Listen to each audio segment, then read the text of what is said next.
Assalamu alaikum ve rahmetullahi ve berekatuhu. Ramazan Kerim mübarek bolsun, orazalarınız kabul bolsun. Hürmetli tuğustar, men sizlerge ruhaniyat jagынан suhbatımды aytıp oturmun. Şeriat jagынан, fatwa jagынан memlekettin dini baskarmasının hizmetlerini atkarıp жатқанын көріп отырсыздар. Әркім өзүндүгүнөн fatwa берсе болмайды. Тек қана мемлекеттің дини басқармасы, мүфтият және fatwa бөлімінің дини уламалар алқасының қабылдап, бекітіп жариялағанына fatwa дейді. Мысалы, осы қасиетті айдағы Рамазан айының басталуы, Қадыр түні, ораза айты, ораза ұстау тәртібі, пітір, пидия садақалары, зекет туралы шариғат үкімдерін жеке-жеке адамдар айтпайды.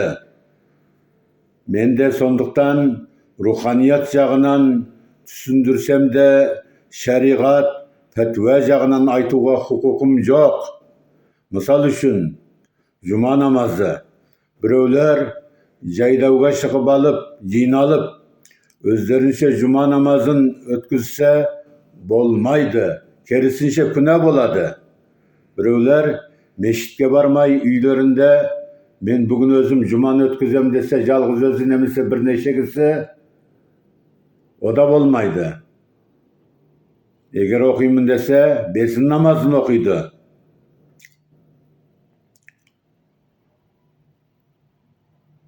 Ал енді, діни басқарма, мүфтият, егер сол ауылда бір жерге жиналып, жұма намазын өткізуіне рұқсат берген болса, онда болады. Осы сияқты көп деген діни мәселелер бар, оларды мүфтият шешіп бекітеді. Мемлекетке бағыну, мемлекеттің діни басқармасына, мүфтиятына бағыну, сыйлау, құрмет ету дініміздің бұйрығы. Құранның аяттарында да, пайғамбарымыздың хадистерінде де, атақты 4 мәзһәб имамдарымыздың айтқандарында да бұл мәселелер бұрыннан бекітілген. Рамазан айы, Құран айы. Құран оқып, сауапқа байы, шапағатшы болады Құран, қолдап қорғайтын қорған. Тозақтың отынан қорғайды, екі өмірде де сені қолдайды. Алланың түсірген рухани қуаты, мүминді аспанға ұшыратын қанаты. Қадыр түнінде түсе бастады. Періштелер куә болып растады. Құранның бұйрығымен ораза ұста, аузыңды бекітіп, жаман сөзді таста. Ораза ұстасаң, ораза сені ұстайды.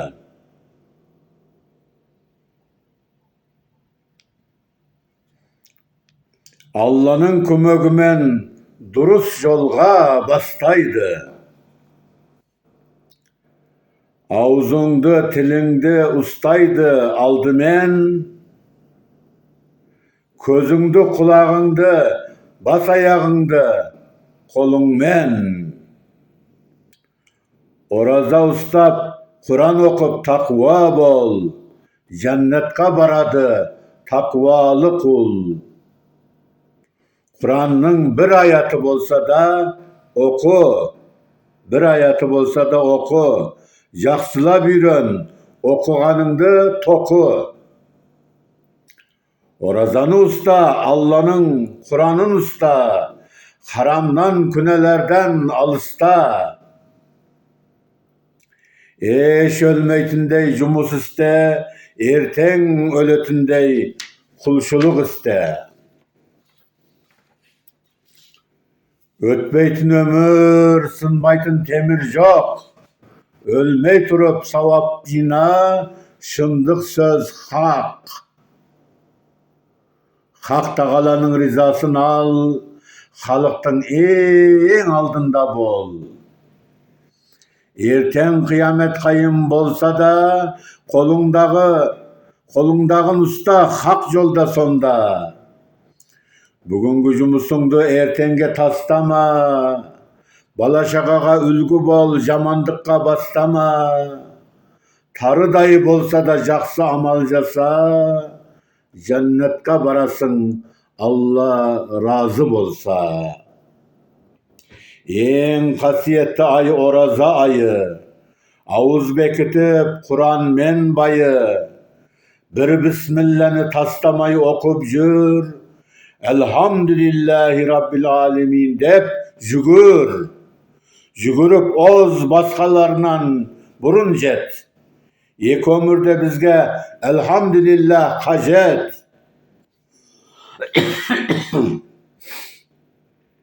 Elhamdülillahi rabbil alemin degen sayın, Kur'an'ın bir ayatını okudun mine ağayın. Hürmetli tuğuslar, osu ügüt nasihatımdı orundap eldin en aldında bolunglar, tıngdap suhbatımdı.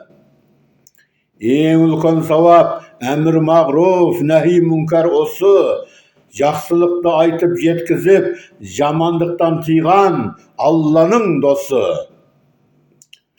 Bir ayat, bir hadis bolsa da yetkizingler, sizlerge oponay osu vağızdı estirtingler. Allah Teala riza bolsun sizlerge, nurun töksün, elimizдің bereke birligin tileyik, tezrek versin. Amin. Allahu Ekber. Hürmetli dostlar, Ramazan ayı bolgandıktan, Kadir tünü tayagandıktan sizlerge Kur'an okudun, Kur'an'dan bir ayat bolsa da okup jürüdün savabın jetkizip bereyin. Kur'an Kerim turalı ötkendeki vağızımda aytıp sündürüp edim. Endi arnayı ayatlarda okudun kasiyetin jalgastırayın. Bismillahirrahmanirrahim. فَاقْرَؤُوا مَا تَيَسَّرَ مِنَ الْقُرْآنِ. Sadakallahul azim. Müzzemmil 20. ayat. Kur'an'ın özlerine jengil keletinlerin okunlar. Kur'an'dan özlerine jengil tiyetindey oңай bolganын okunlar.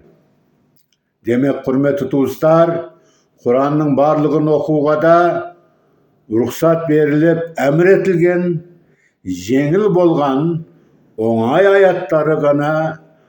ayattardı gana okup jürüge de ruhsat berilgen, jane osu ayat boyunca, jana okugan ayat boyunca arnayı oku üçün kaytalap oku, zikir, tesbih retindeki ayattardı da okudu, Allah Teala emir buyruk bergen. Mine ayatты da tыңdаңыздар. Kur'an'ın en algaçkı birinci suresi Fatiha turalı Allah Teala buyurdu. Estağfirullah. وَلَقَدْ آتَيْنَاكَ سَبْعًا مِنَ الْمَثَانِي وَالْقُرْآنَ الْعَظِيمِ. Sadakallahul azim. Hicr suresi 87. ayat. Biz rasında kaytalanıp okulatın 7 ayattı. Yani Fatiha suresini jene ulu Kur'an'dı berdik. Allah Teala'nın osu buyruğu boyunca Fatiha suresi kaytalanıp okulatın ayatlardan turadı. Namazlardın her rekatında da başka vakitlarda da en köp kaytalanıp okulatın süre osu ayatlar. Fatiha suresi 7 ayatı. Al endi bir mümin tekkene birinci ayatın yani Elhamdülillahi Rabbil alemin, Elhamdülillahi Rabbil alemin dep o ayatı kaytalap okusa namaz demez, başka vakitte, başka yerde Gündüz жүрgende turganda okusa Allah'ın buyruğunu orundagan boladı, әрі arnayı, dua, zikir, tesbih okugan boladı. Kur'an'ı bilgenler de bilmegenler de osunu orundasa elbette Allah Teala riza boladı, ülkün savapka böleydi. Peygamberimiz sallallahu aleyhi ve sellem hadislerinde Kur'an'ın en ülkün süresi Fatiha süresi dep Fatiha süresini aytkan. Özü kıska bolgamen en ülkün ulu süre. Kur'an'ın barlığı Fatiha'da, Kur'an'ın barlığı madak ayatında, yani Elhamdülillahi Rabbil Alemin ayatında dep aytkan. Demek Kur'an'ın kilti osu süre, osu ayat. Kâle Resulullah sallallahu aleyhi ve sellem, Peygamberimiz sallallahu aleyhi ve sellem buyurup ayttı. Ebşir bi nureyni utitehuma lem yu'tehuma nebiyyun kableke. Fatihatil kitab ve khavatimi suretil Bakara. Lem tekra bi harfin minha illa utitehu. Peygamberimiz aleyhisselam'a kelgen melaik berişte Peygamberimize bulay etti. Peygamberimiz o hadiste özü jetkizdi. Suyunşu, senen burun hiçbir peygamberge berilmegen iki nur sagan berildi. Birincisi Fatiha suresi, ikincisi Bakara suresinin songu iki ayatı. Okuytun bolsan bulardın her bir harfinden sagan öte köp savap beriledi. Mine Peygamberimizin özüne buyruk berip, özüne suyunşu verip otur, Peygamberimiz ümbetine bizge deyin jetkizip otur. Kıyamet kayımge deyin barlık Müslümanlarga o suyunşunu jetkizip otur. Fatiha suresini bilesizler. Fatiha suresinin songu iki ayatı Bakara suresinin, janagı Fatiha suresinden keyin Bakara suresinin songu iki ayatı da aytdı koy perişte melaik. Bakara suresinin songu iki ayatı Âmener Rasulü dep bastalatın kasiyetli ayatlar. Bunu Müslümanlar biledi.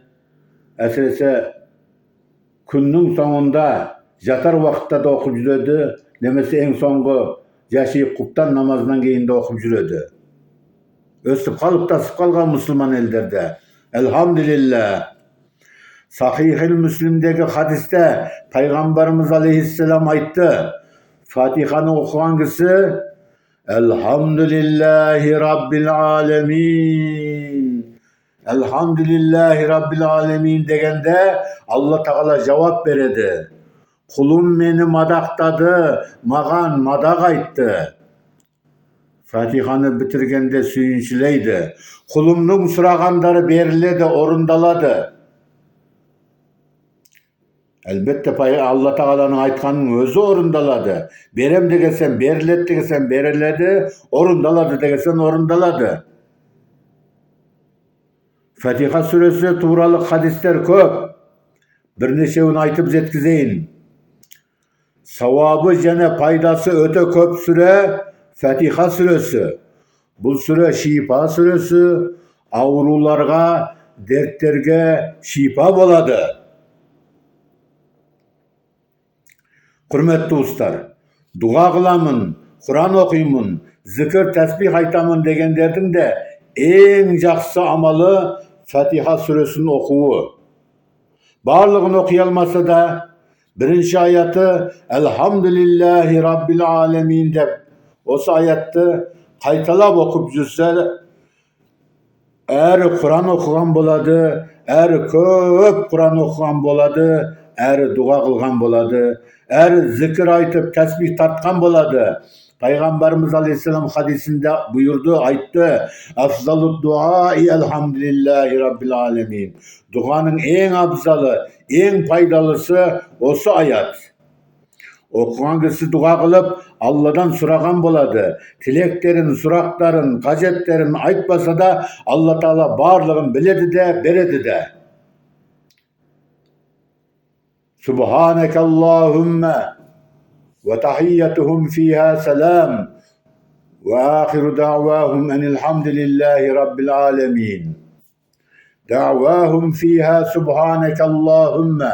Olardım cennetlik Müslümanlardan ol yerde da'vahum fiha ol cennette olardan okuyduğum duaları subhanekallahümme dep Allah'ını tesbih etip bastaydı da birin birine körgünde selam selam dep selam beredi de ve ahiru da'vahum enilhamdülillahi rabbil alemin. Duaların elhamdülillahi rabbil alemin de bitiredi. Bitirmeydi.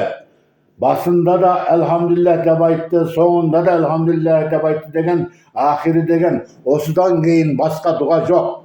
Osu elhamdülillahi rabbil alemin okuy beredi degen mağnada.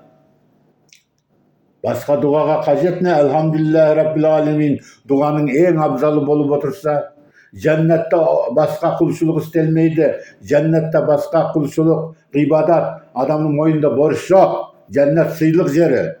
So sıylıkты körgen Müslümanlar elhamdülillahi rabbil alemin dep Allah'a madaklarını ayta beredi, kuvana beredi. Osu suyunçunu körgende, hürmetli dostlar.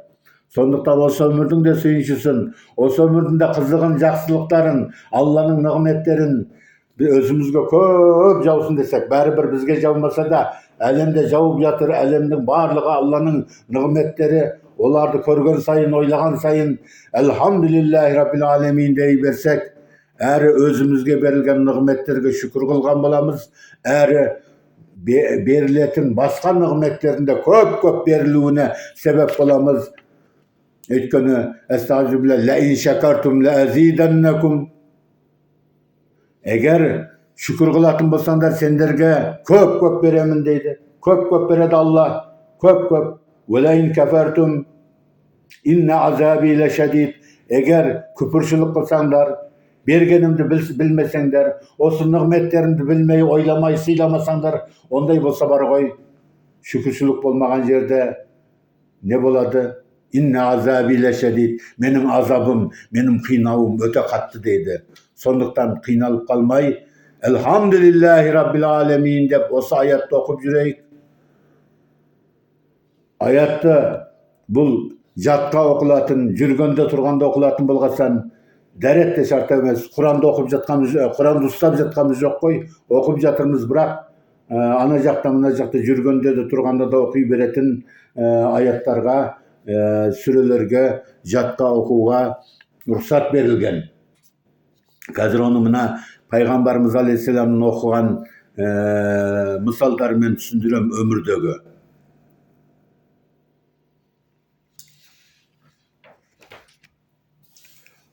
Ал енді Пайғамбарымыз осылай бұйырды деп, элхамдулиллахи раббил алеминнің барлығын оқи алмасақ та, элхамдулилlah, не деген оңай.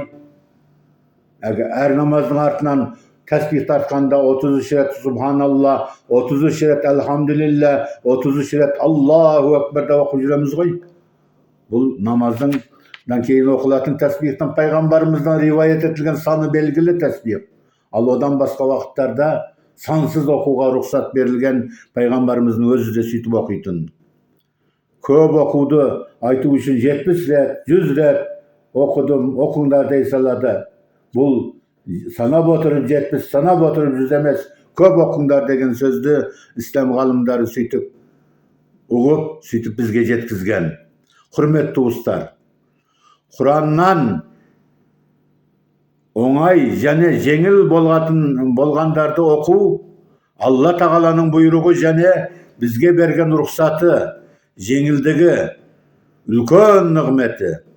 Сондықтан бүгінгі сабағымда оңай және жеңіл болған сүрелер мен аяттарды жеткізейін.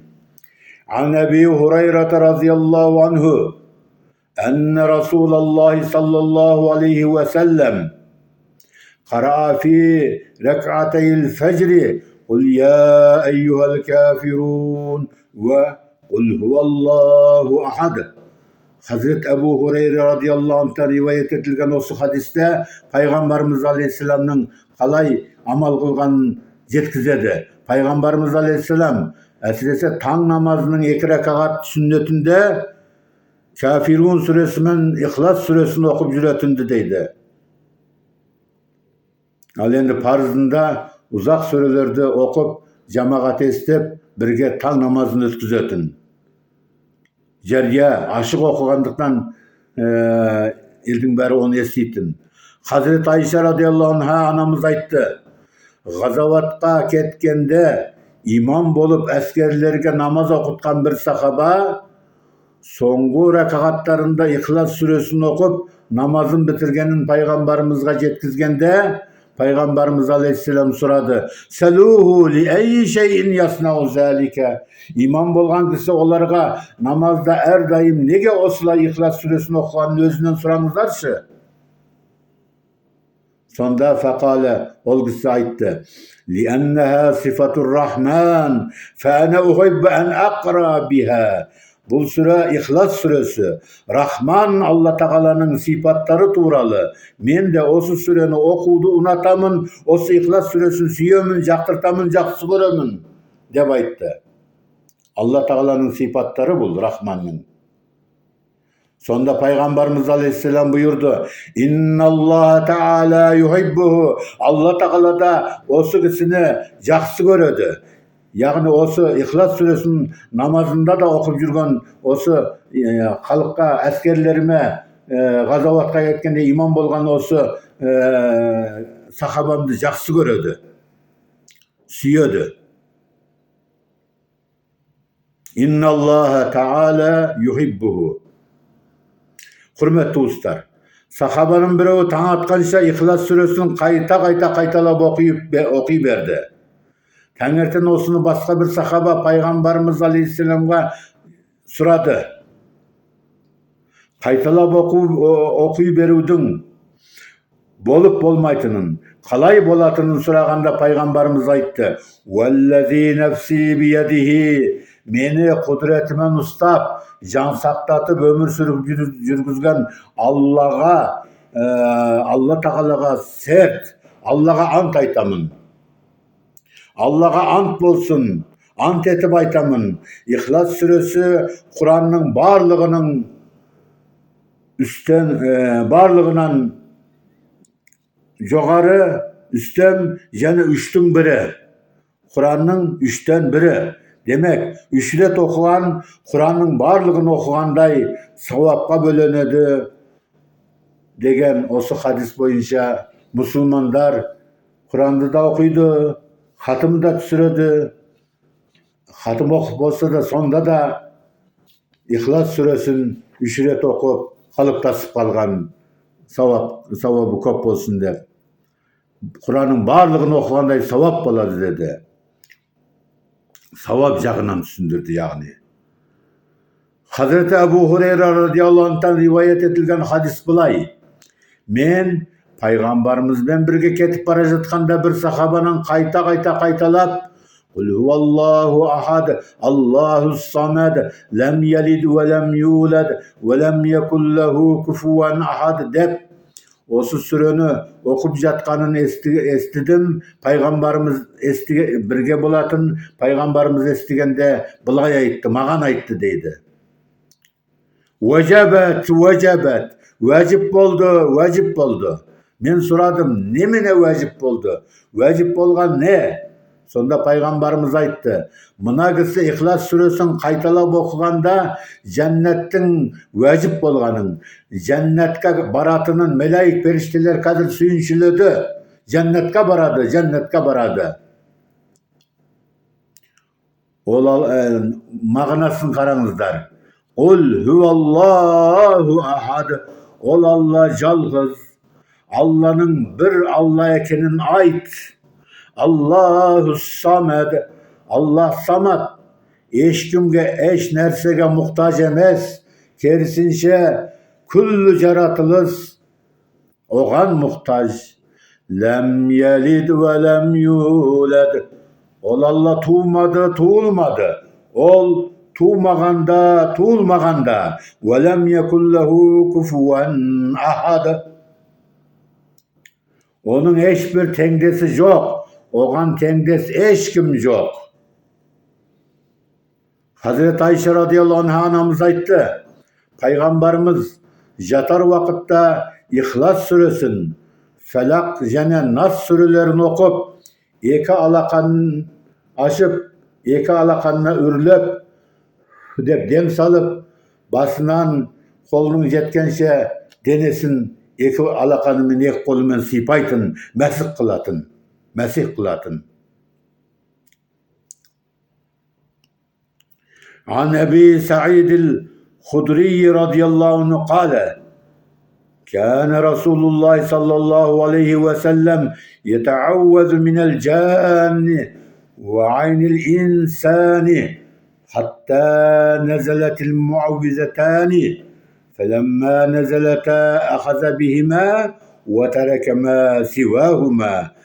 Said el-Hudri radıyallahu anh'tan rivayet etilgen осы hadiste Peygamberimizin ne istegенін жеткізеді осы сахаба. Peygamberimiz aleyhisselam жындардан да және көз тілден, тіл көзден Аллаға сыйынып дұғалар оқып жүретін. Біз оны біліп, жаттап біз де оқитынбыз. Қашан Муаввизатайн деген осы Фәлақ Нас сүрелері түсті, осы сүрелер түсті. Міне содан бастап бұрынғы оқыған адамның, пайғамбарымыздың өзін оқыған адамның сөзі ғой. Алладан түскен, осы Құранның аяттары түскеннен кейін, Алланың сөздері, кәлемі, сүрелер түскеннен кейін бұрынғыларды тастап, осы екі сүремен Аллаға сыйынып жүретінді. Аллаға сыйынып, осы екі сүрені оқитын. Сонда жындардың кесірінен де, шайтандардан да Аллаға сыйынған. Сонда көз тілден де біреудің көре алмастық істеген хасад пасаттарынан да Аллаға сыйынған осы сүрелермен. ألم تر آيات أنزلت هذه الليلة لم يرى مثلهن قط قل أعوذ برب الفلق وقل أعوذ برب الناس. Бүгінгі түнде түскен аяттарды көрсең, олардың бұрыннан басқа сүрелерге ұқсамайтынын айтамын. Бұл аяттар, бұл сүрелер قل أعوذ برب الفلق قل أعوذ برب الناس деп басталатын осы екі сүре. Пайғамбарымыз осы екі сүрені түскенде қуанып, мақтап, сүйіншілеп сахабаларына жеткізді.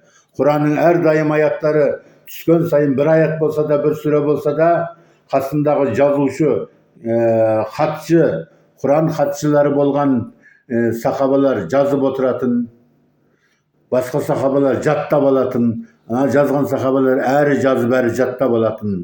Құран осыменен мұсылмандар тарапынан көп оқылып жүретін, және орындалатын. Құран тек қана оқылатын кітап емес, бұйрықтары орындалатын кітап. Есіме түсіп кетті, Қожа Ахмет Есави бабамыз Құран оқиды өңкөй надандар. Амалын істемейді қайтейін олар деген Диван-ы Хикметтегі сөзін ұмытпаңыздар. Құран оқу керек, бірақ надандық істемеу керек. Яғни Құранның бұйрықтарын орындау керек. Құранның бұйрықтарын орындау үшін бұйрығы не екенін Құранның тәпсірінен қарап оқи алмасаңыздар да, сол Құранның бұйрықтарын бізге жеткізіп шешіп отырған әр мемлекетте де бар, біздің мемлекетіміздің де діни басқармасының, мүфтиятының жаңағы айтқан пәтуа бөлімінің ғұламаларының бекітіп шешкен, бізге айтып жеткізген сол үкімдерді, пәтуаларды орындайтын болсақ, Құранның айтқанын орындаған боламыз. Әйтпесе, мен Құранның айтқанын орындап жүрмін деп, Құранның аятында теріс ойлап, түсінбей, оның бір аятты түсіну үшін бар ғой, Құранның барлығын білу керек. Ана аятта, ананы айтса, басқа бір аятта сол аятты жеткізеді, басқа бір аятты сол аятты толықтатады, тағы бір хадисте пайғамбарымыз соны ашықтап отырып, жариялап отырып, тәпсір қылып отырып жеткізеді. Сондықтан біреу Құранда мынау бар екен, Құранда осылай екен деп айта салып, оқи салып, біреуге жауап беруге болмайды. Onu ulkan ulamalar, galımlar жеткізеді. Сондықтан пәтуа деген сол. Сондықтан dini басқарманың міндеті, қызметі, істеп жүрген осы үлкен ауыр қызмет осы. Оңай емес. Дұрыс болғанда өте үлкен сауап, теріс болғанда өте қиын болады.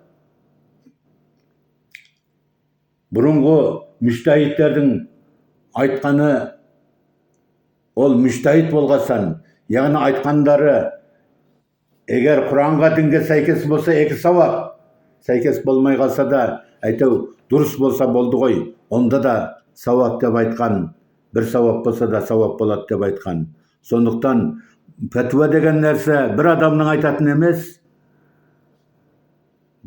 dini басқарманың, мүфтияттың, жаңағы ғалым ғұламаларының отырып, ойлап, шешіп, Құранға сәйкес ба, бұрын айтылған ба, бұл бұрын айтылған пәтуа бар ма бұл туралы, ислам ғалымдары не дейді, бұрыннан қалай болған деп шешуге пәтуа деп айтылады. Өзіндігінен біреу пәтуа айта алмайды. Бұл аяттардың мағынасы былай. Бұл 2 сүренің Әстағфиру билла, бисмилла. Qul a'udhu bi rabbil falaq.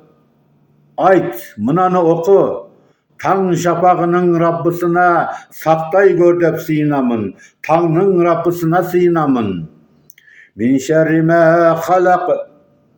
Өзі жаратқан күллі жаратылыстың кесірінен сыйынамын. ومن شر غاسق إذا وقب. Қараңғылық қаптаған қараңғы түннің кесірінен сыйынамын. ومن شر النفاثات في العقد. Түйіншектерге үрлеп дуалайтын дуашылардың кесірінен, дуа жасайтын, сиқыр жасайтын, мағия жасайтындардың кесірінен сыйынамын. ومن شر حاسد إذا حسد. Қызғанып күндеген кездегі қызғаншақ күншілердің кесірінен сақтай көр деп Аллаға сыйынамын, Раббыға сыйынамын, таңның Раббысына.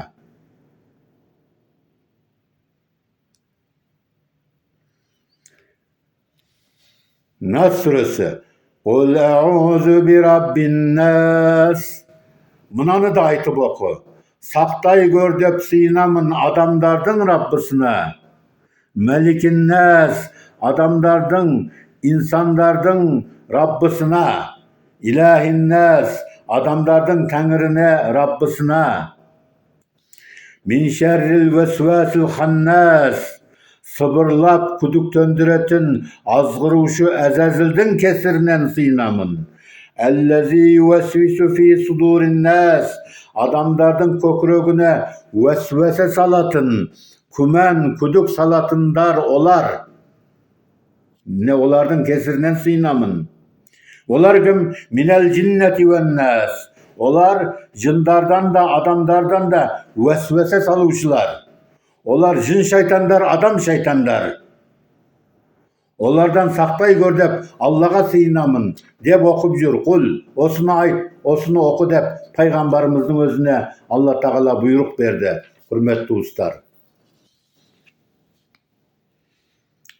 Allah'a sıyınu, muavvizeteyn degen Allah'a sıyınu dualar degen söz. Negizinde muavvizat degen bir hadistagı var. Muavvizat degende İhlas suresi de sonun içinde. İhlas suresinden keyin Felak, Nas, osu 3 sürege muavvizat deydi. Ekevine muavvizeteyn dep aytadı.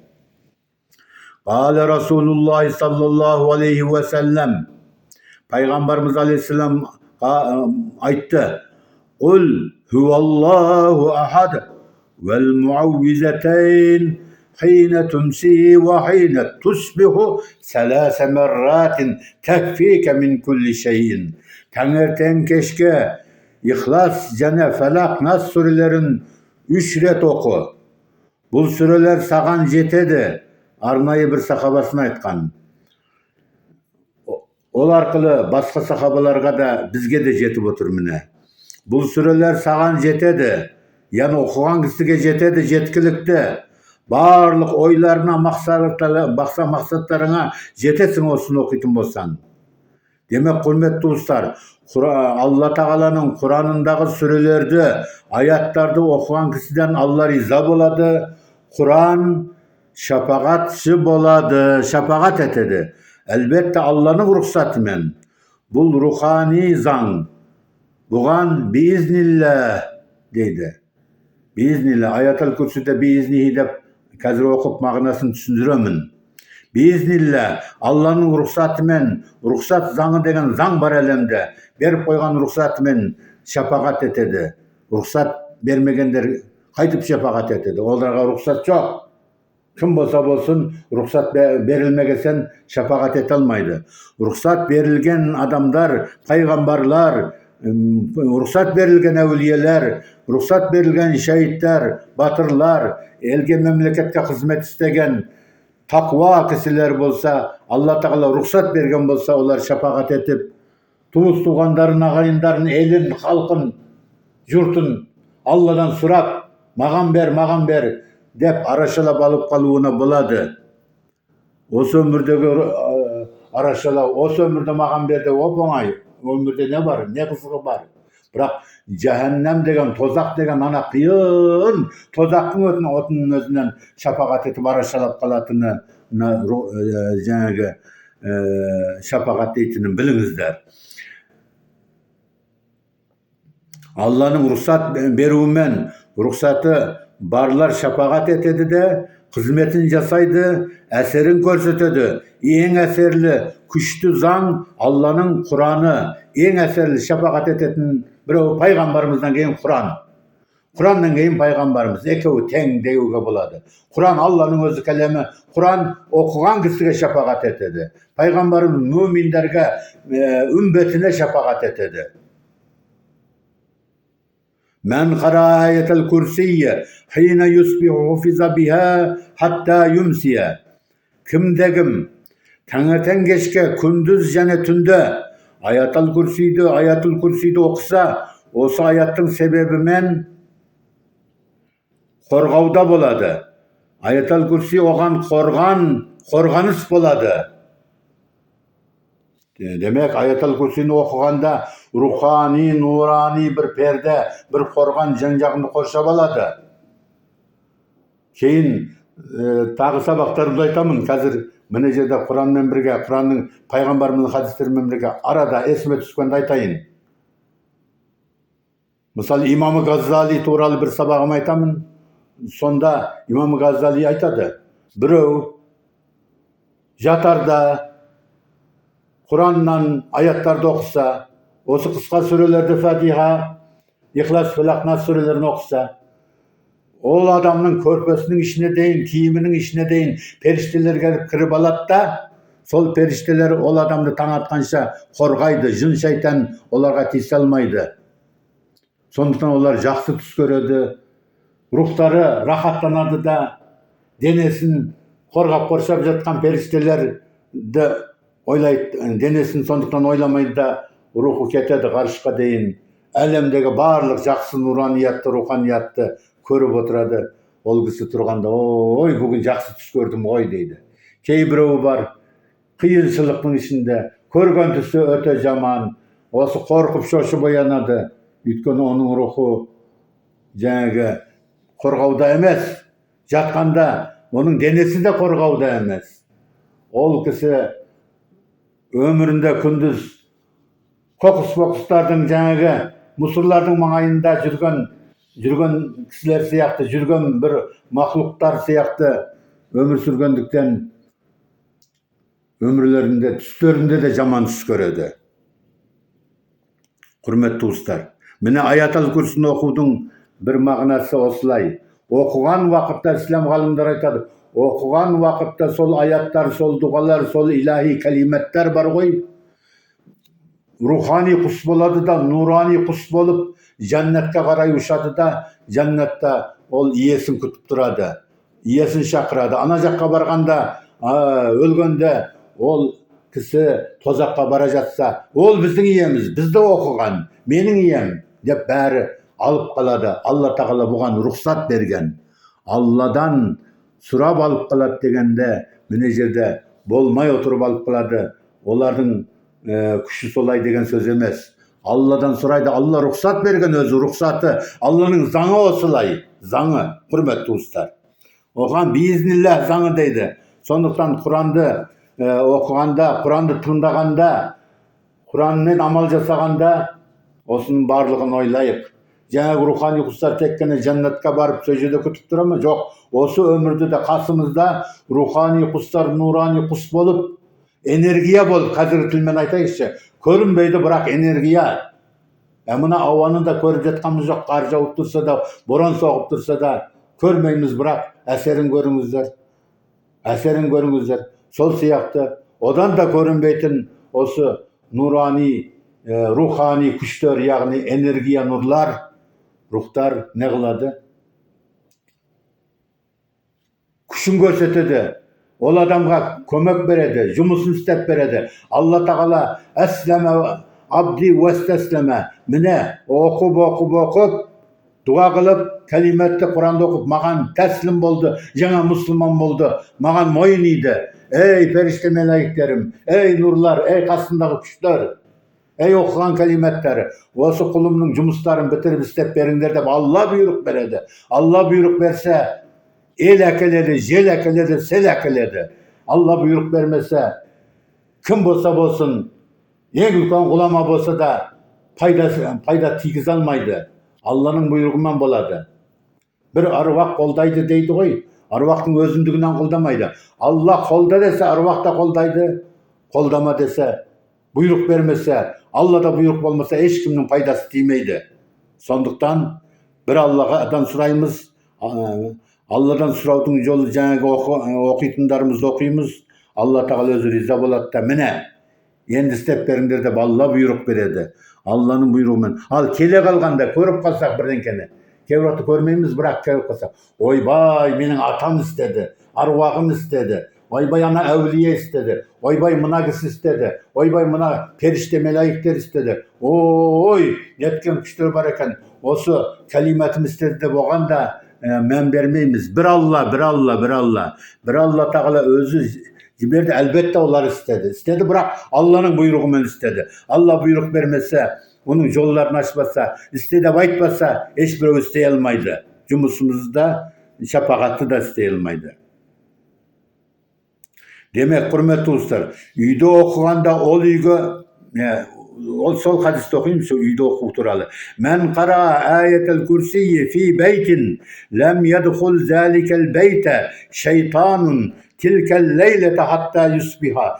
Кім деген бір үйде аятал курсиді оқыса, ол үйге таң атқанша шайтан кірмейді, кіре алмайды. Демек, құрметті туыстар, үйде оқылғанда ол үйге шайтан кірмейді. Күндіз оқыса да, түнде оқыса да. Ондай болса, біз қайтайық, қай жерде болсақ болайық, аятал курсіні оқып жүрейік. Çok көп пайдасы бар. Мәшинеде оқыса, жұмыс орнында оқыса, қайда барса сол жерде оқыса, ол кісінің маңайына шайтан жуымайды, қашып кетеді. Шайтан әйтпесе, ол кісіні де басқаларын да азғырады, уәсуәсе беріп күдіктендіреді де, адамдарды бірі-бірімен жағаластырып, ұрсыстырып, мазасын алады, тыныштандырмайды, төбелестіреді. Жаңағы нұрлар қайтып көрінбей жұмысын істесе, жаңағы аяттар, кәлиметтер, рухани, нурани құс болған мелайік періште, қасындағы мелайік періштелерімен бірге қайтып жұмыс істесе көрінбей, басқа энергиялар, өмірдің энергиялары қайтып жұмыс істеп жатқан болса, жаңағы шайтан да көрінбей жұмыс істейді. Көрінбейді, бірақ екі адамды жолын байлап тастайды, жұмысын байлап тастайды, төбелестіреді, өшестіреді, уәсуәсе береді, миына кіріп алады да күдіктендіреді. Сонда сен неге бүттің дегенде, мен істегем жоқ, ол адамның өзі істеді дейді, шайтан айтады. Мен тек қана айттым, азғырдым. Неге сенеді маған? Орындамасын. Миына кірдім екен деп, мен оған жаман ой түсірдім екен деп, неге сеніп кетті? Ақылын қолдансын деп жауап береді екен. Ал оның орнына біз ақылымызды қолданып отырмаймыз. Аятал күрсіні оқысақ болды, сонда барып шайтан жоғалады. Миына, ойына кіріп алған шайтан неше түрлі қулықтармен жолдан шығарады әйтпесе, күнәға да түсіреді. Құрметті туыстар, сондықтан аятал күрсінің қасиетін пайғамбарымыз осылай түсіндірген. Басқа аяттардың бәрі Құран солай да, әсіресе осы дұғалық ретінде оқитын аяттарды ғана оқып жүрмін. Әйтпесе Құрандағы басқа аяттарды үкім туралы айтылған, мысалы бұйрық берген аяттар бар ғой, ғибадат, құлшылық туралы, немесе харамдар, күнәлар туралы, немесе халалдар, сауаптар туралы айтылған. Олар туралы аяттар басқа. Мына күнделікті біздің зікір ретінде, тәсбих ретінде, дұға ретінде оқитын аяттарымыз басқа. Сондықтан Құранның мысалы Бақара сүресінің 286 аятын қаншама уақытта әрең оқимыз. 2,5 пара. Оқысаң бітпейді. Бірақ бір әлхамдулиллахи раббил алемин деп қаншама рет оқитын болсаң, сондай уақытта неше мың рет оқып тастайсың.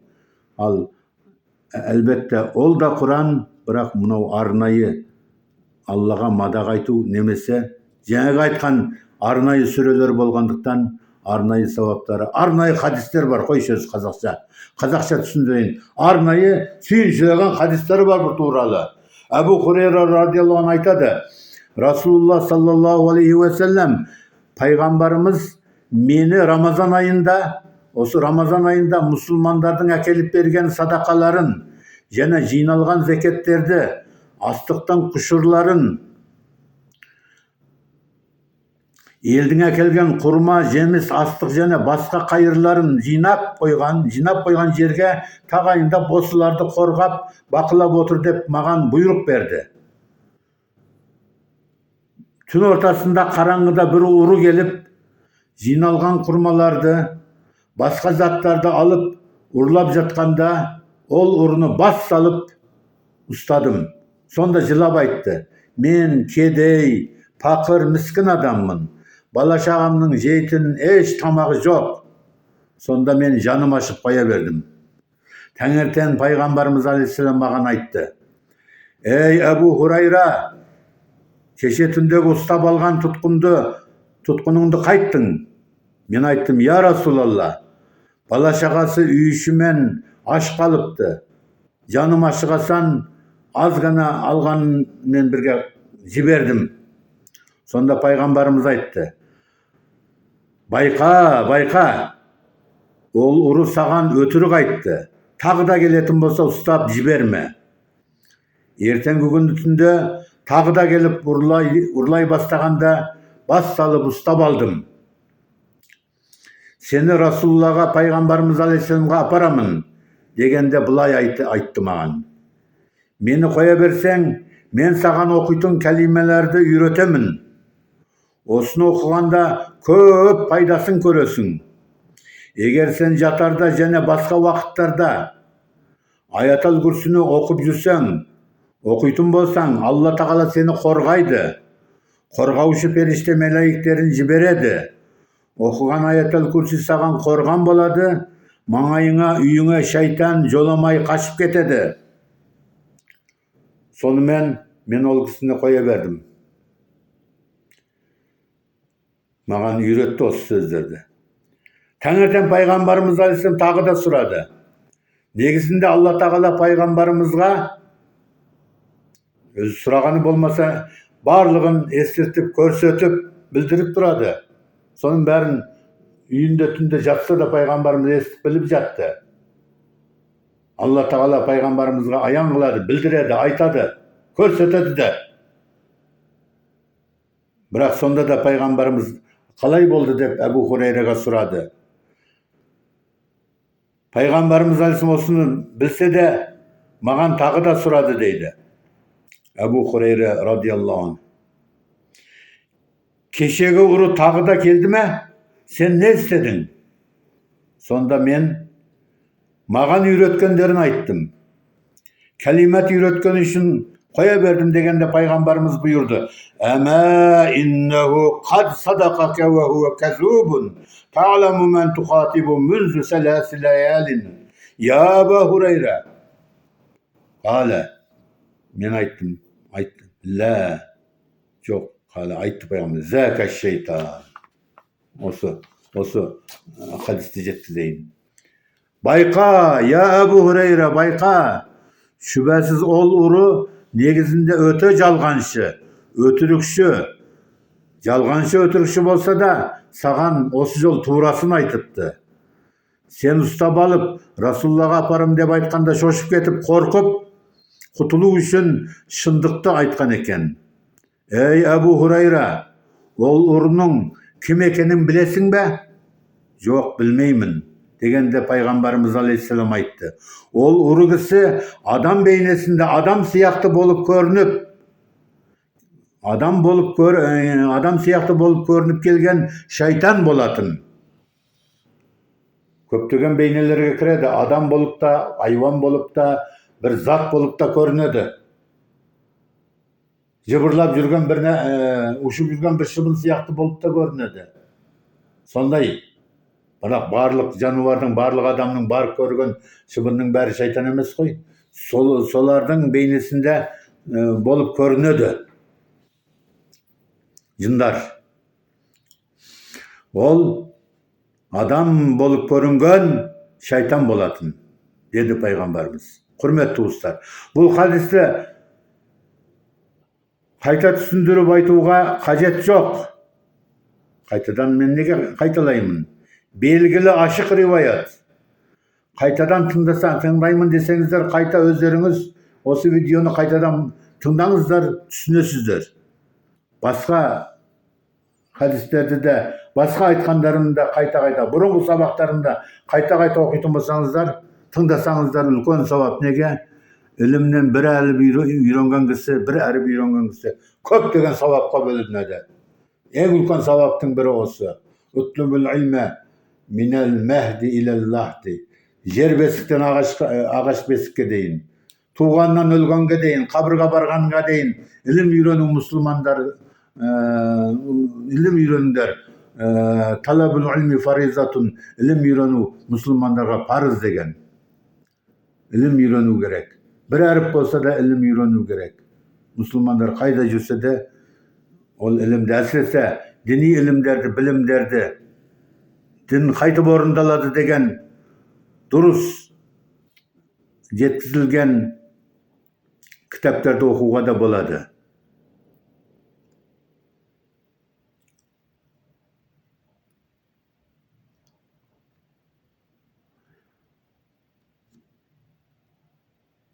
Tokateri Ayatul Kürsi okılgan жерге şeytan jolamaydı. Olsun şeytan da biledi. Bilmese kelip soğular edi. Soğulma üçün kaçıp ketedi. Ayatul Kürsi'yi bilgen üçün ketip kaladı. Özü bilgen ana Ebu Hureyre Hazretke de ayttı. Şındıkta ayttı. Men şeytan jolamaydı degende özüm jolamayımın dep şındıkta ayttı. Özünün şeytan ekenini aytpasa da. Peygamberimiz onun şeytan ekenini ayttı. Ol ötürükçü zalim, jalgançı osu jol durusun aytıptı senden kutuluu üçün. Sen mağan әкелем дегесен.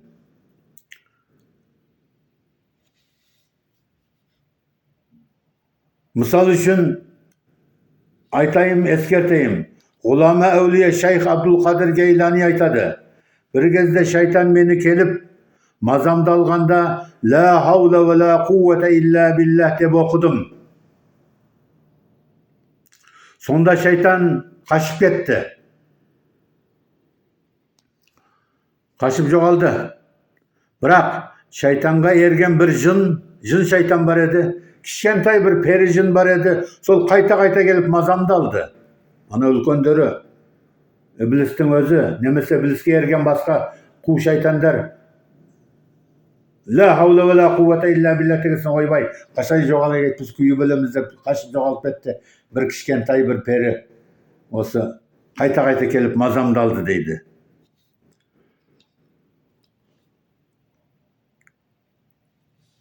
Okusam o da ketip kaldı, bırak kayta kelip toktamadı. Men qayta kele bergesen осы жол Ayatul Kursi'ni okudum. Ayamadım. Küyse küysün, ölse ölsün dedim. Közümnün aldında көріп тұрғанда жаңағы жын пері жанып күйіп күлдей болды, өліп қалды. Құрметті достар, оттан жаратылған жын қайтып күйіп өлетінін имам Ағзамның, біздің мәзһәптің ең үлкен имамы имам Ағзам Әбу Ханифаның бір мысалымен осы сабақта оқыған бір аятпен түсіндірем сіздерге. Негізінде шайтан ібіліс. Ол біреу ғана. Ібілістің үй іші бала шағасы болмайды. Қиямет қайымға дейін өлмейді. Алла тағала рұқсат берген. Бірақ ібіліс шайтанға ерген жын шайтандар, перілер және адамдар бар.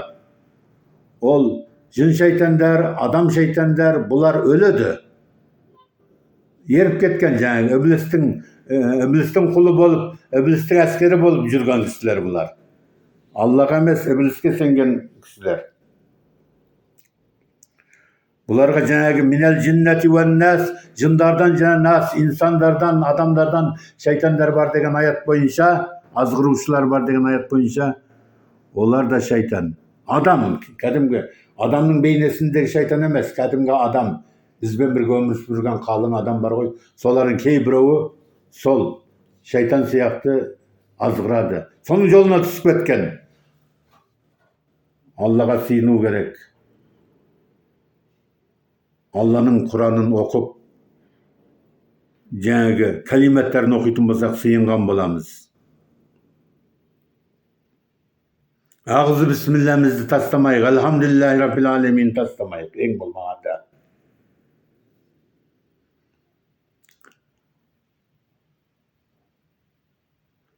Шайтанның жолындағы жын пері және адамдарға жын шайтандар, адам шайтандар дейді.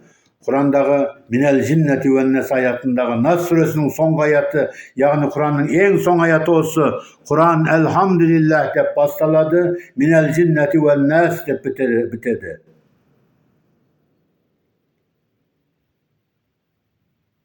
Алланы мадақтап бастайды, жындардан және адамдардың кесір-кесапатынан, жамандықтарынан, шайтанға ергендерден Аллаға сыйынамын деп бітіреді. Мағынасын жаңа айтып өттім. Тек қана осы аятты айтамын. Адамдарды азғыратын уәсвәсемен күмән күдік салатын, сыбырлап жолдан тайдырып шығаратын шайтандар бар. Олар жындар мен адамдар, жын шайтандар, адам шайтандар, яғни шайтанға еріп кеткендер олар.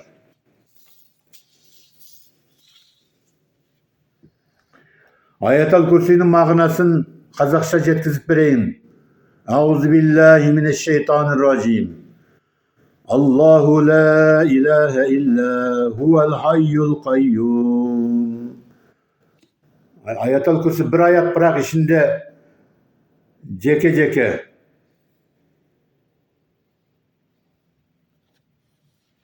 9, ең соңынан 10 жол бар. Бір аят бірақ. Жеке 10 кәлиметпен айтылған. 9, бірақ Аллаху ла иляха илля ху дегеннен әл хайюл қайюм деп жеке санауға да болады, бірге оқуға да болады. Алла, одан басқа құдай жоқ. Бір Алладан басқа тәңір жоқ. Ол хай, мәңгі тірі, қайюм, күллі болмыстың меңгерушісі, еш нәрсеге арқа сүйемей, барлық болмысты бір өзі ұстап, меңгеріп басқарып тұрушы. Ла таъхузуху синатун ва ла наум. Ол қалғымайды, ұйықтамайды. Оны ғапылдықта, ұйқыда баспайды. Лаху ма фис самавати ва ма фил арз. Күллі аспан әлемдегі һәм жердегі барлық нәрсе бір өзіне тиесілі. Көк пен жердегінің баршасы Аллаға тән. Мен зәлләзи яшфау индаху илля биизни. Оның дәргейінде рұқсатынсыз біреу үшін шапағат етіп, ара түсе алатын кім бар? Бағана шапағат туралы айттым ғой, міне. Allah'ın ruhsatı olmayınca hiç kim şefaat etilmeydi. Onun ruhsatı olmayınca hiç kim şefaat etilmeydi. Tekkene ruhsat bergenleri biiznihi şefaat etedi. Ya'lemu ma beyne eydihim ve ma halfehum. Ol kullu yaratılıştın aldındağı, bolacağında, ardındağı ötkönünde toluq jakсы biledi. Allah olardan aldındağı isterinde, ardındağı isterinde biledi. Ve la yuhituna bi şey'in min ilmihi illa bima şa'a. Olar Allah'ın bildirgeninden başka hiç narsani bilmeydi. Olar yani Allah'dan başkası. Onun şeksiz ilminen hiç narsani toluq ugalmaydı da mengere almaydı. Vesi'a kursiyyuhus semavati vel arz. Allah'ın kürsüsü kökben yerde tügöl kamtıydı.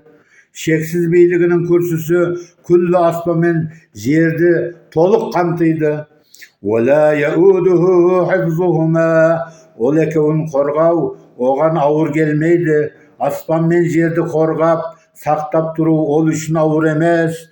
Ve huvel aliyyul azim. Ol Allah el-Ali, bärinin büyük öte jogarı, el-Azim, bärinin ulu, barlığından askan, öte zor, en ulu ol Allah solay. Allah'ın mecede iki sıfatını aytdı. Yani Esma-ül Husna'dağı 99 bin bir atındağı iki ismin Allah Teala özü Kur'an'ında jetkizip otur. El-Aliyyul Azim. Hürmetli dostlar, Kur'an'ın bir ayatın kaytalap okudum. Allah'ın ruhsatımen jеңil jana oңай jolmen bolganын aytıp öttüm. Endi bul tuuralı Peygamberimiz Aleyhisselam'ın ömründen aytıp jetkizeyim. Peygamberimiz sallallahu aleyhi ve sellem Maide suresinin 118. ayatın nafil namazında da başka vakitte de Allah'a jalbarıp köp okuganı, tünde taң atkanга deyin kayta okugany tuuralı rivayet haberleri bizge deyin jetti. Bu ayette kaytalay berdi. İn tuazzibuhum fe innehum ibaduk ve in tagfir lehum fe inneke entel azizul hakim. O ayette okuyup berdi. Taң atkança okuyup berdi. O ayette kaytalap neçe yüz ret sanamay okuyup berdi. Magnası eğer olardı cazalap azaptayımın desen şüphesiz olar senin kuldarın. Al eğer sen onlarda mağfiret etip geçirsen şüphesiz elbette sen el-azizsin, ulusun, öte jеңimbazzsın, üstömsün, el-hakimsin, hikmet iyesisin, isin men, bir hükümünde talay hikmet bolgan asa danalık iyesisin degen osu ayetті okuyup berdi kaytalap.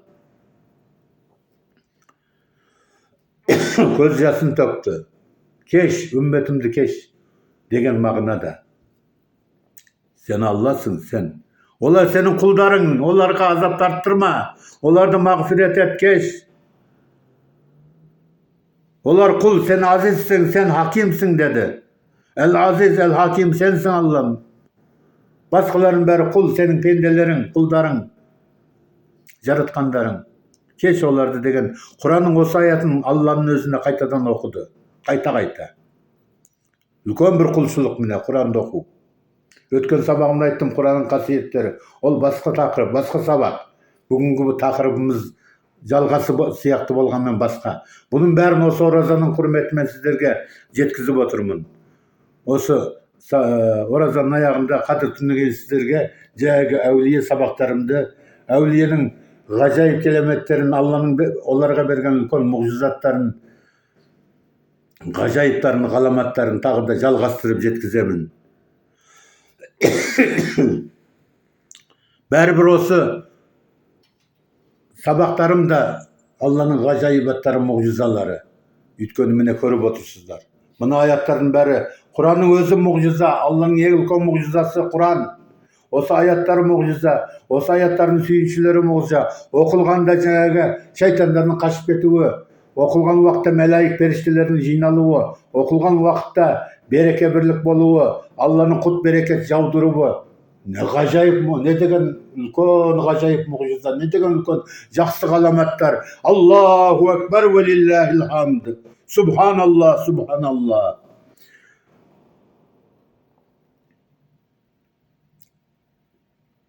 Пайғамбарымыз саллаллаху алейхи вассаламнан үйренген сахабалар Құрандағы басқа сүрелер мен аяттарды да осылайша қайталап оқитын.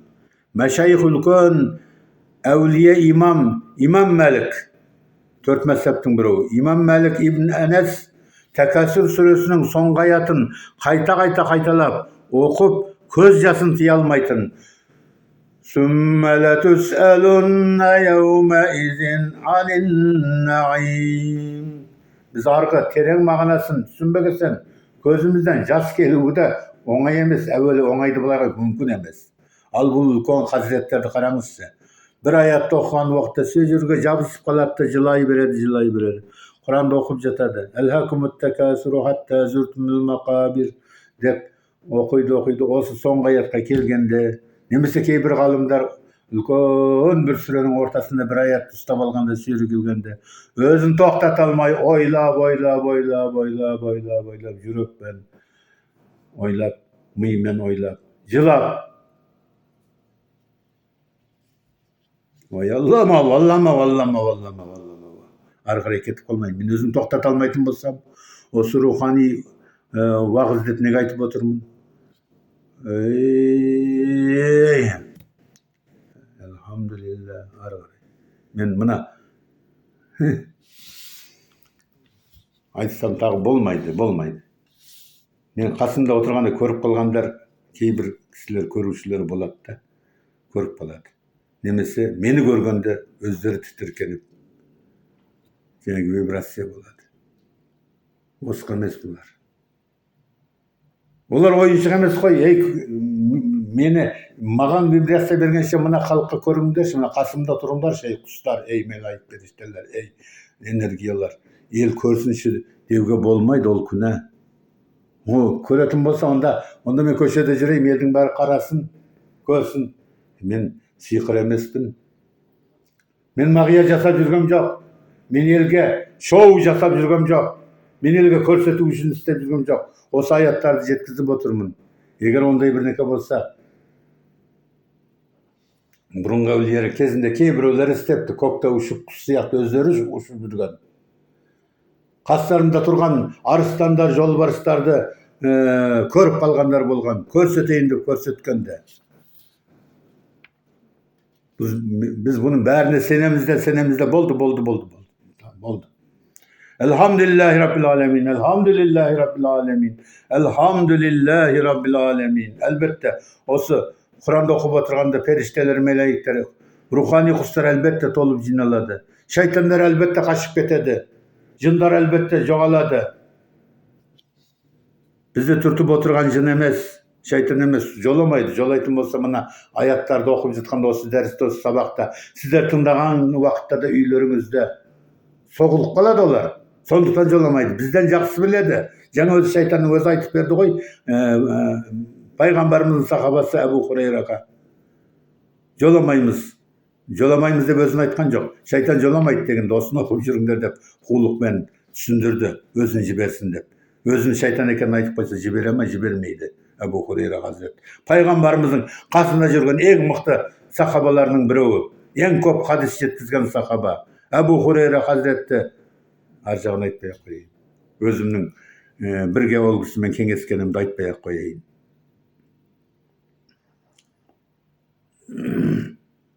Міне, не оқыды имам Мәлік? ثم لتسألن يومئذ عن النعيم деп қайталай берді. Шүбәсіз сол күні өздеріңе берілген барлық нығметтердің есебін бересіңдер дегенде жылап отырып оқи бердік. Көз жасын тия алмай қалды. Тамимуд-Дари Хазірет Муминун сүресінің 104 аятын қайталап көп оқитын. Оқығанда көз жасын тия алмайтын. تلفح وجوههم النار وهم فيها كالحون. Olardyň yüzlerini tozak otuk küýdürgende bet terileri men erinderi kurusup küýükden tisleri aksyp kalady. O ayatda okuy beretin. Malik İbni Dinar'da Jasiye suresi 21. ayatın neşe yüzret kaytalap okuganın bizge jetkizgen ulamalar taň galyp osulay oku gerek oylap okuganda oylaňdar dep aytatyn. Ol ayat kaysy? Ol ayat mine. Em hasibellezine ecterahus seyyiat en nec'alehum kellezine amenu ve amilus salihati sevaen mahyahum ve mematuhum sa'a ma yahkumun. Sadakallahul azim. Men özäriň okup oturum karap, ol güstür olsa jatky okuy beredi. Neşe yüz sanamay okup göz yaşını tökötün. Jamandyk isteytinler tirşilikde de ölümde de özlerin iman keltirip iyigilikli işler istegendermen teň görüp birdey bolamız dep oylayma. Olardyň öz betlerinçe çıgargan bul hükümü kanday jaman äri kate hüküm edi netken jaman hüküm. Mına ayattan okuganda al, Kur'an'da okuyunlar, mağnasını degen dost ayatda okusaň ne ugasyň? Yüzret okuytunday äser eteme sagan. Onday bolsa, jaň aýtdym goý. Dindi üýrenүүdiň bir jolu memlekettiň dini baskarmasynyň müftiýatyň bergen fatwasyn, aýtgan sözlerini tyňdap, solardy orundaw gerek. Elbette el jurttyň ortasında sonday başka galym ulamalar, sonda başka memleketlerdegi ülken galym ulamalar turganda olar da biz özümüz jeke memleketimiz, özümüzün jeke İslamyň içinde jeke dinimiz bar dep aýtalmaýdy. Durusunu aýtady, durusunu jetkizedi. Men artyk ketip kalmaýyn. Men de aňlap oturam. Teris nerse görgem jok. Körsem teris nerse aýtpasam magan da küne bolady. Durus jetkizedi. Jetkiziw mindetli. Ayatlarda, hadislerde aytıp jetkizedi. Aytpasa da osunday sürede osunday ayatta bar deydi, boldu. Al, jagalasıp jürgender olar bäri bir dinge karşı bolgan adamlar. Olar dinge emes, memleketke karşı bolady. Olar şet agımdardın, jat agımdardın eseri menen Kazakça aytkanda kuturup jürgen kişiler.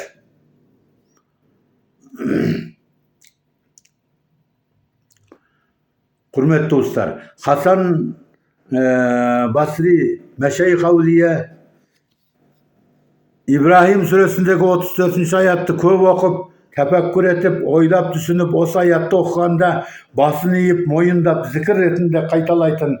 Ve in tuad Estağfirullah, Bismillah.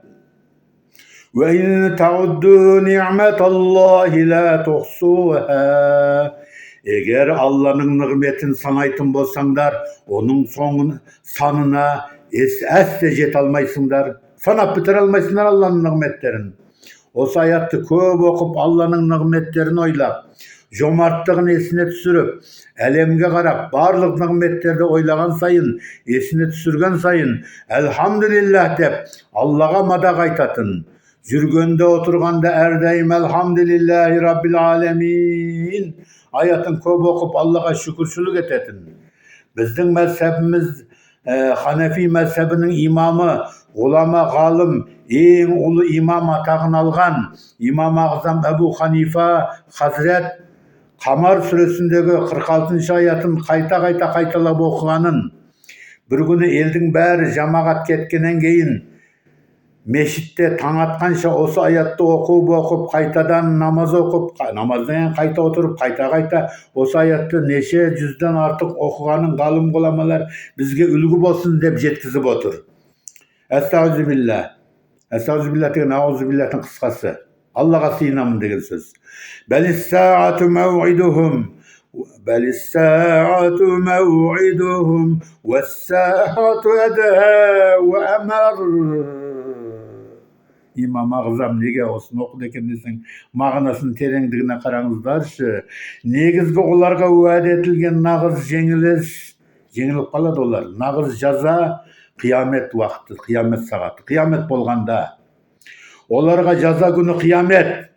Hem kıyamet günü olar üçün tipti de korkunuştu öte ağır gün. Kıyametin sunduğu elde kalay күшті öte aşçı.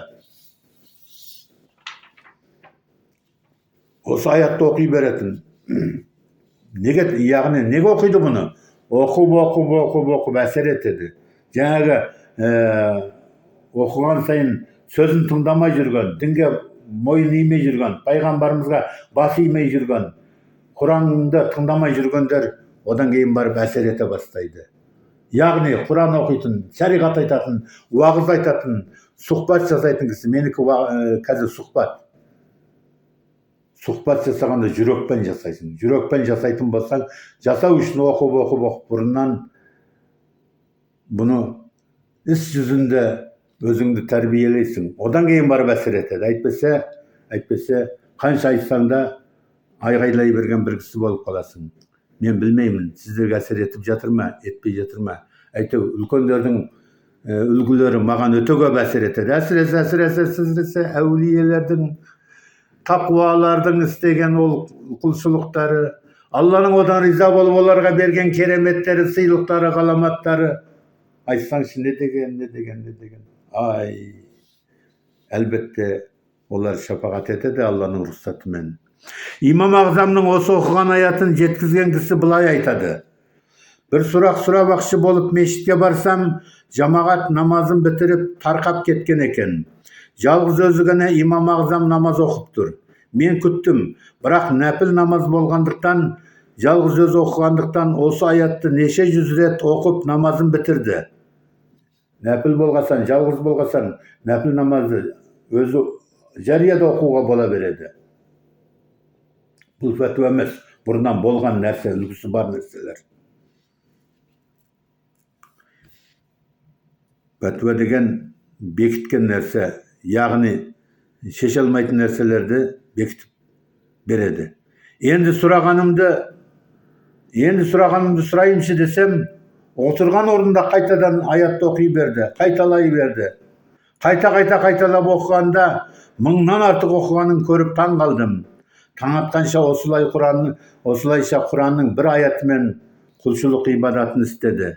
Таң намазына жамағат келе бастағанда ғана орнынан тұрды. Мен де сұрағымды сұрап, жауабымды алдым, элхамдулилля. Мына кісі сұрақ сұрайын деп келді. Таң атқанша ана кісінің қасында тыңдап тұрды. Ол кісі İmam Azam. Намазында да оқыды осы аятты қайталап. Басқа уақытта парыз намаздарда, күнделікті сүннет намаздарда бұл қайталап оқылмайды. Нәпіл намаз бұл, өзіңнің нәпіл намаз отырып та оқи бересің, тұрып та оқи бересің, жаңағы айғайлап та оқи бересің. Нәпіл намаз өзіңнің артық оқыған намаздарың. Өзің жалғыз оқисың да, оның шарттары бөлек. Ол басқа намаздарға ұқсамайды. Ол қайталап та оқи береді. Нәпіл дейді бұған. Түнде оқыса тәһәжжүд дейді. Құрметті достар, мәзһәбіміздің имамы мәшайх әулия ғұлама İmam Azamның бір оқиғасымен сабағымды бітіріп, одан кейін Қожа Ахмет Яссауи атамыздың дивани хикметінен қазақшаға аударып, түсініктемесіне оқып берейін. İmam Azamға теріс ағымдағы, дұрыс жолдағы емес, дұрыс жолды бұзып жүрген бұзық жолдағы материализмнің әсерімен миларын шаршатқан бірнеше кісі келіп, елдің алдында сұрақ сұрайды İmam Azamға. Алла бір екеніне сенемін, бірақ Алла кімнен туды, баласы бар ма? İmam Azam айтты, Құранда ләм ялид ва ләм юлад. Ол Алла туылмады, жана туылмаған. İхлас сүресі 3-ші аят деп жауап берді. Екінші сұрақ. Алла қашаннан бері бар? Жылын айтыңызшы. Математикамен, есеппен нөмірін айтыңыз маған деді. İmam Azam cevap verdi. 3'ten burun 2 var. 2'den burun 1 var. 1'den burun ne var? Elbette 1'den burun san yok. 1'den burun 0 var. Bırak 0 yoktu bildiretin matematikalık bilgi. 0 san emez, nömür emez. Nömür bolgan bir sanınan burun hiçbir nerse bolmagan siyahtı şındık bir bolgan Allah'dan burunda eşkim yok. Eş nerse yok. Allah Taala'nı eşkim jaratkan yok degende oy bu da жақсы cevap oldu dep ündemey kaldı da sonra men 3. surak dedi. Allah bar dep sendik. Bırak kay jakka karap tur қазір? İmam Azam'ın cevabı. Karangı bir yerde Şam jakkanda jarığı kalay karaydı. Kay jakka karaydı Şam'ın jarığı karangıda. Elbette can jaktı, bırak jarkıratadı. Allah Teala Kur'an'daki ayattın үйретуі boyunca kök asmanlardın jana жердің nuru, Nur suresindeki nur ayatını oku. Bir jakka gana karaydı degen bolmaydı. Barlık alemnin nuru. Tағы bir сұрақ сұрады. Onda Allah қай жерде, осы әлемде bir жерде отырма, немесе күші құдіреті бар дейсіңдер ғой, қай жерге дейін келеді, қол қай жерге дейін созылады, жетеді деді. Сонда İmam Azam bir ыдыстағы сүтті көрсетті. Мына ыдыстың ішінде сүт бар, көріп отырсыңдар. Ей халайық жамағат сендерде, ей сұрағандар. Бірнеше кісі келіп сұрады ғой. Мына сүтті көрдіңдер, бар ма? Бар. Сүттің ішінде май бар ма? Сармай дейміз ғой. Сүттің майы бар ма? Бар. Онда майды көрсетіңдерші, сүттің майын, сармайын көрсетіңдер. Иә, ішінде барлық жерінде қайсысы екен? Әйтеу бар ішінде. Міне Алланың құдіреті де осылай. Әлемнің барлық жерін қаттап алған, барлық жерінде Алланың құдіреті бар. Ар-Рахман алал арш истава, Рахман аршты истива еткен, яғни аршта басқарып тұр, басқарады, басқарушы ол. Өз жерде малдас құрып отыр деген сөз емес, басқарады, истива етеді. Yani барлық әлемде арштан басқарады. Арш деген бір жердің төбесі ғана емес. Бұрынғы бір уағызында айттым ғой, дөңгелек. Жер шары дөңгелек. Жер шарының маңайындағы жұлдыздар, күндер барлығы шар дөңгелек.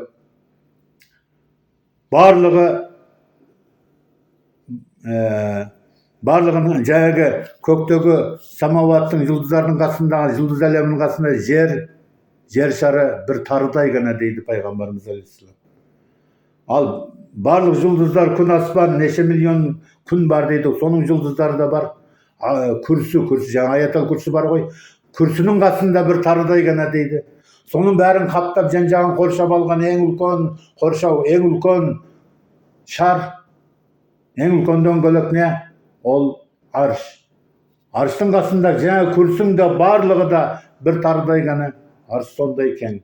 Арш тоқтамайды, кеңіп бара жатыр, кейін айтам Құрандағы аятты.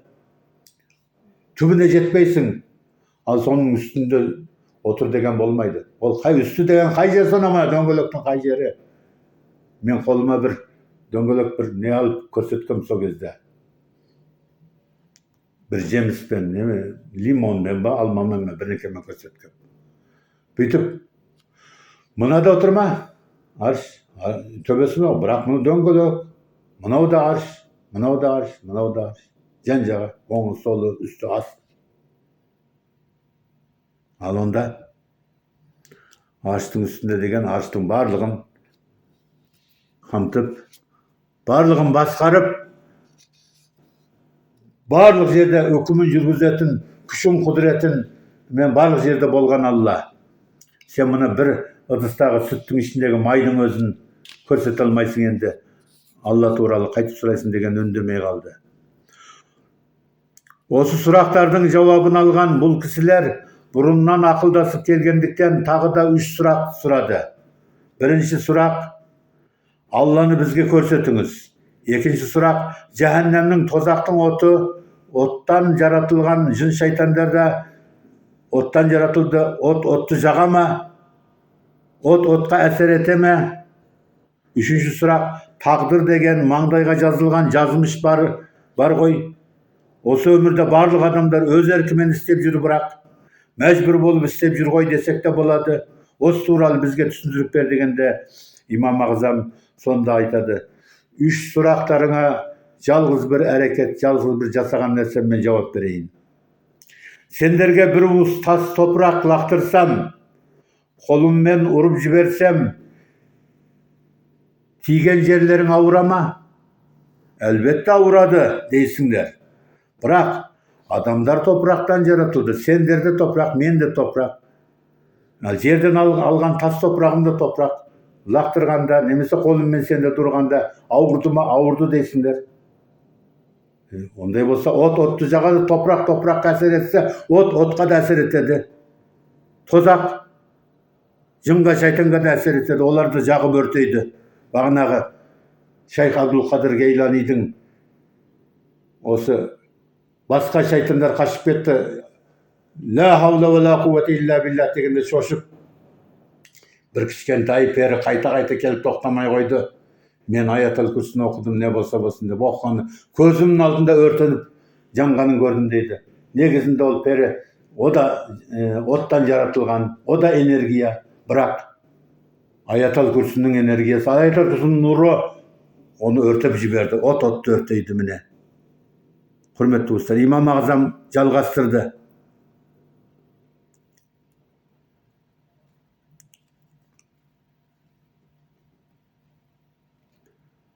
Демек, отты өртейді, жағады. Шайтандарды да жағады, күйдіреді, азап тарттырады, қинайды.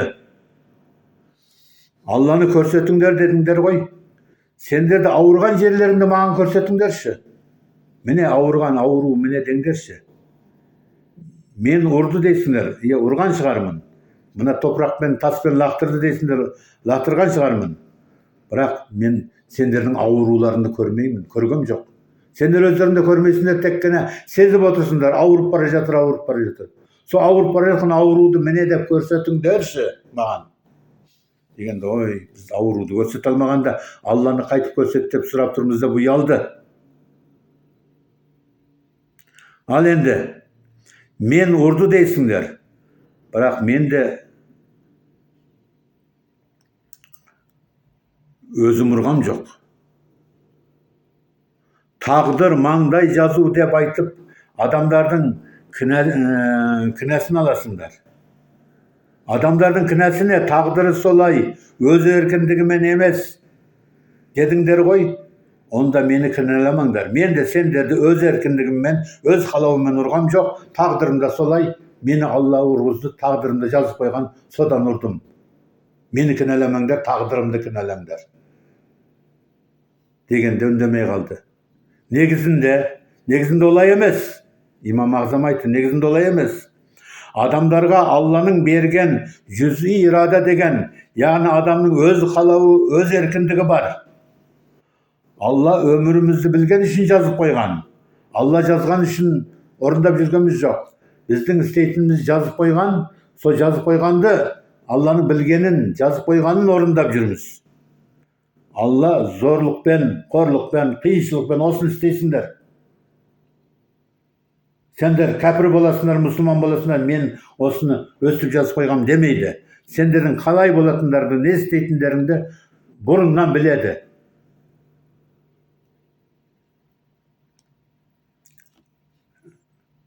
Осы жауаптарды естігендерде, сол жерде тұрғандарда қанағаттанады. Сұрақ сұраған бұл кісілерді иман айтады.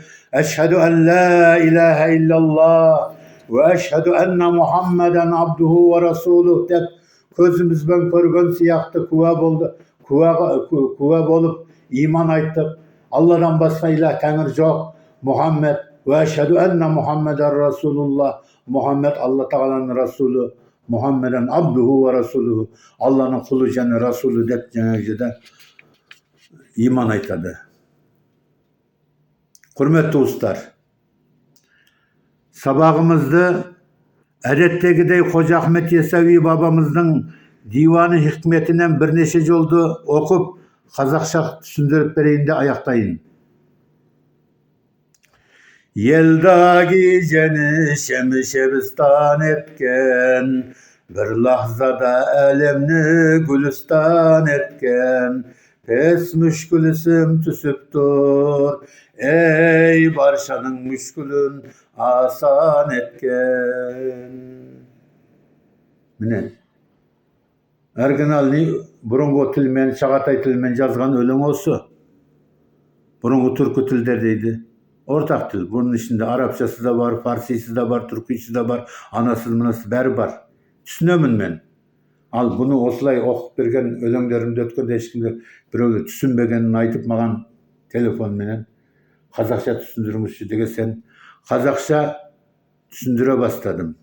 Сондықтан негізін емес, жаңа Құранның мағынасын берген сияқты, hadisтерді айтып жеткізген сияқты, Hoca Ahmet Yesevi atamыздың да divani hikmetin айтып жеткізіп отырмын. Ең uzak түнгі құлшылықтармен шамдай жарқыратқан, түндегі істеген құлшылықтармен таңдай жаратқан, шамдай жаратқан, жаратқан емес, жарқыратқан. Шаршап кеттім, мына оразада қайта бастайыншы. Ең uzak түнгі құлшылықтармен шамдай жарқыратқан, көз ашып жұмғанша қысқа уақытта барлық әлемді гүлдей гүлістан еткен. Өте қиын ауыр ісім түсіп тұр басымда, ей баршаның бүкіл халықтың қиыншылығын жеңілдетіп жаратқан. Міне құрметті достар, осы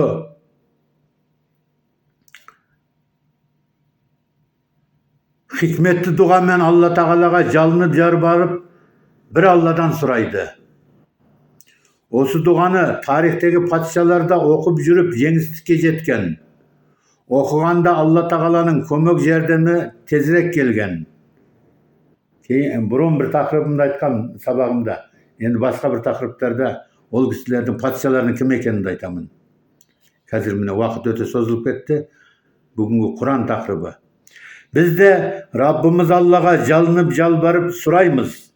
Allah Teala elimizge amandık, memleketimizge tınıştık versin. Kazakistanımızga kut bereket жаудырсын. Nurun töksün, barlığımızda korgap korşap jandandırsın.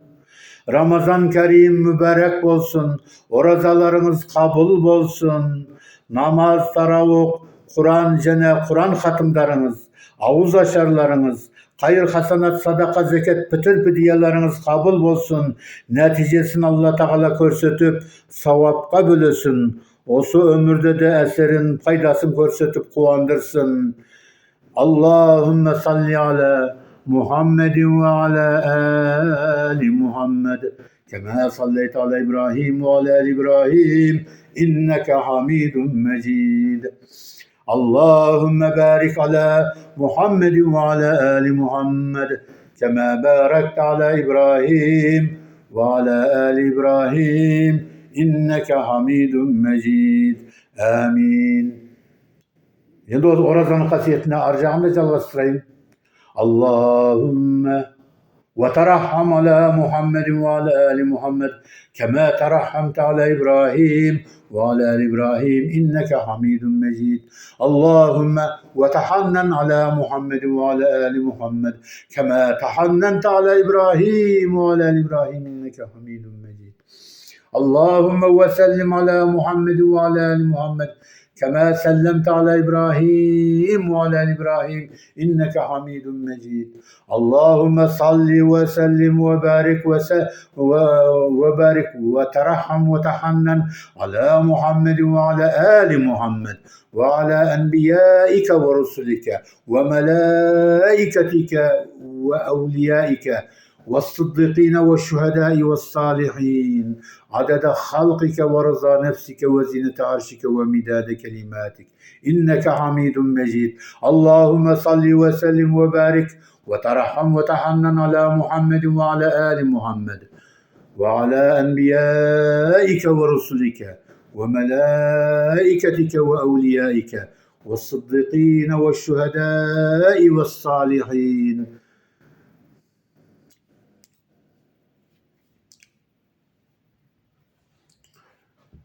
Ey Allah'ım, biaded ilmike, iliminin bitbeytin sonsuz iliminin sanındayım. Mil'el mizan ve muntehel ilmi ve mebleğar rıza ve zinetel arş. İnneke hamidun mecid. Amin. Allahu Ekber.